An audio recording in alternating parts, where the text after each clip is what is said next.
At a high-profile international summit in Geneva, diplomats, world leaders, and policymakers gathered to discuss the pressing global challenges of climate change, migration, and sustainable development. The hall buzzed with activity as interpreters whispered into earpieces and cameras scanned the stage. Among the invited delegates was Burkina Faso copyright President Ibrahim Traoré copyright, one of Africa's youngest leaders and a rising voice in the global south. Calm, composed, and dressed in a traditional West African bubu, Traoré copyright carried himself with quiet authority. Marjorie Taylor Greene, the controversial American congresswoman known for her firebrand style and unapologetic nationalism, had been invited as part of a U.S. delegation. She sat stiffly beside her counterparts, arms crossed, eyes scanning the speakers. Traoré copyright was scheduled to address the summit on equitable resource sharing and the need for stronger global collaboration,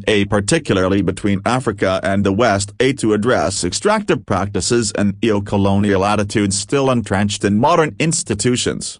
As Traoré copyright finished his remarks, pointing out how Africa contributes disproportionately to the resources powering the global economy while receiving a fraction of the benefits, Greene leaned into her microphone, apparently irked by the criticism. Her voice echoed across the conference hall. With all due respect, she said, "Your place is Africa. Maybe focus on fixing your continent before lecturing others." Her words, blunt and laced with a dismissive tone, hung in the air like smoke after a sudden firecracker. The room froze. For a full 5 seconds, the atmosphere shifted palpably. Delegates whispered to one another. A few gasped. Several Western diplomats averted their eyes, while others glared in disbelief. A Danish foreign affairs minister dropped his pen. Across the African delegations, expressions hardened. The moment was raw, unfiltered, at the type that history often records in footnotes. But this time, the cameras were rolling. President Ibrahim Traoré copyright remained silent at first. He blinked once, then calmly reached for his water glass. His composure was unshaken, his hands steady. He sipped slowly,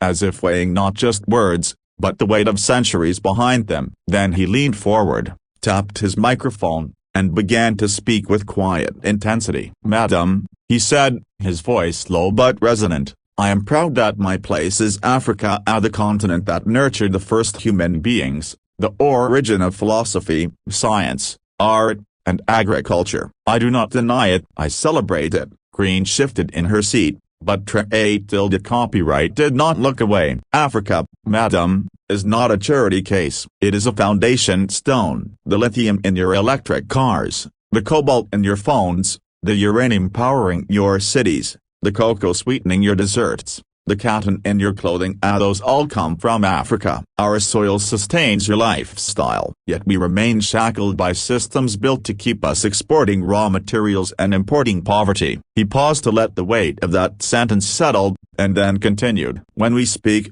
it is not from a place of inferiority but from a deep awareness of what history has taken and what justice demands. You say our place is Africa. Yes, and Africa's place is at every global table where decisions are made. We do not need your permission to exist or to lead. That time has passed." The room was now silent, not with tension, but with awe. Traoré copyright's tone shifted from direct to expansive. "The 21st century will not belong to one nation or one hemisphere. It will be shaped by those who cooperate rather than dominate, who listen rather than belittle. If we are to survive as a species, with climate disasters looming, migration crises expanding, and economies crumbling, then mutual respect must be the currency of diplomacy, not condescension." By now, even Greene's U.S. counterparts seemed to shrink slightly in their chairs. The sharpness of Traoré copyright's words had not come from insult, but from clarity, precision, and unshakable pride. When he finished, there was a pause, and then a sudden burst of applause. It began with delegates from the African Union, then spread across representatives from Asia, Latin America, and eventually even parts of Europe. Even some American journalists in the back of the room clapped instinctively, sensing they had just witnessed a defining moment. Marjorie Taylor Greene did not respond further. Her earlier jab had not only failed, it had handed Traoré copyright the platform to demonstrate leadership, intelligence, and dignity before the entire world. And in that quiet moment, as the applause rippled across the chamber, one thing was clear: the man they had once underestimated had just redefined what it meant to represent a continent. In the hours following President Ibrahim Traoré copyright's powerful response at the Geneva summit, social media platforms ignited with discussion. Hashtags like #TraorSpeaks, #AfricaRising, and #YourPlaceIsEverywhere began trending globally. Clips of the exchange between Traoré copyright and Marjorie Taylor Greene were reposted by major news networks and influencers alike, accompanied by headlines such as, "Burkina Faso copyright president shuts down Greene with dignity" and "Africa's voice echoes worldwide." But what happened next truly surprised the world. Later that evening, at a press dinner hosted for summit participants and observers, many expected the usual stiff formalities and guarded diplomacy. However, Traoré copyright, invited as a guest of honor, chose to speak again, not at a podium this time, but informally, with the wine glass in one hand and a firm, patient gaze that held the attention of every listener in the room. "There's something I want to clarify," he began, his French accented English flowing smoothly. "Earlier today, I was told that my place is Africa.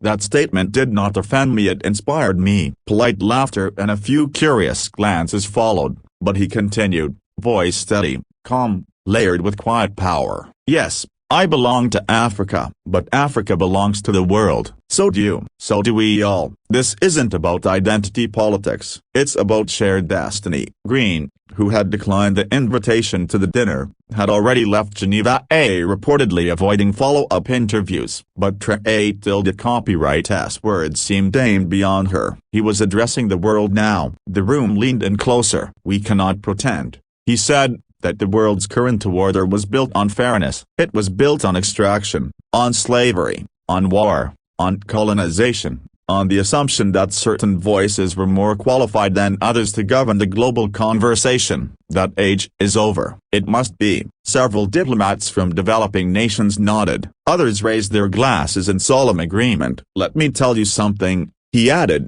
his tone softening. "I met a farmer last month in Ouagadougou who said, we grow the cotton, they sell the shirts. We mine the gold, they wear the watches. We harvest the cocoa, they eat chocolate. How long will it be this way?"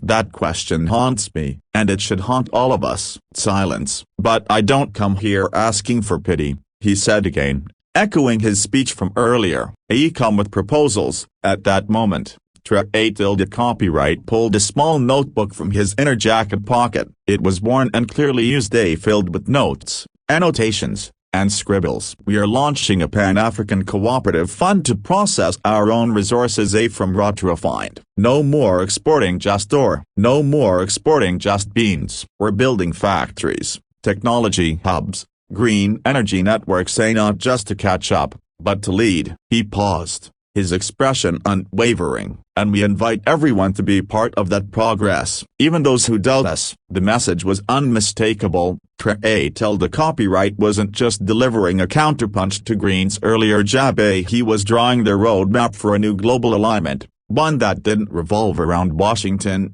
Brussels, or Beijing, but one in which Ouagadougou, Accra, Kigali, and Nairobi could become gravitational centers of influence.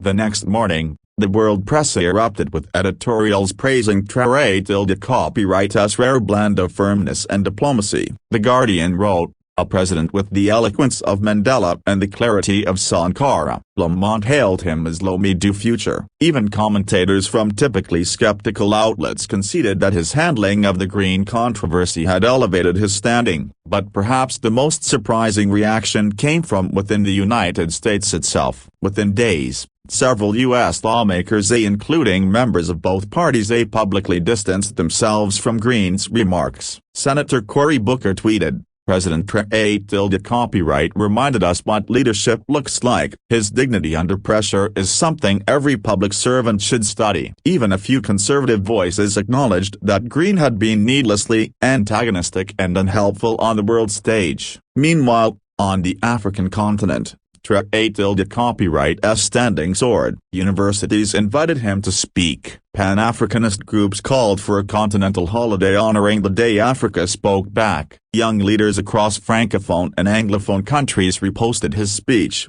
calling him a new face of a more assertive Africa, a one that refuses to be shamed for speaking up.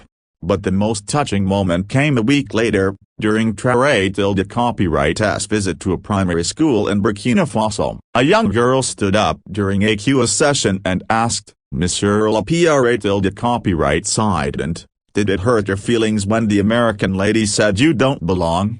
Traoré tilde copyright knelt beside her and smiled gently. "No, petite sœur," he said, "because when you know who you are, and you know what your people are capable of, no one can take your place away. Our place is wherever truth needs to be told." That clip, too, went viral. In the end, what was meant as an insult had sparked something greater. Green's dismissive comment became a footnote. Traoré tilde copyright's response became a movement. It wasn't just about pride, it was about purpose. It wasn't just about defending Africa's place, it was about reshaping the world's understanding of power, voice, and value.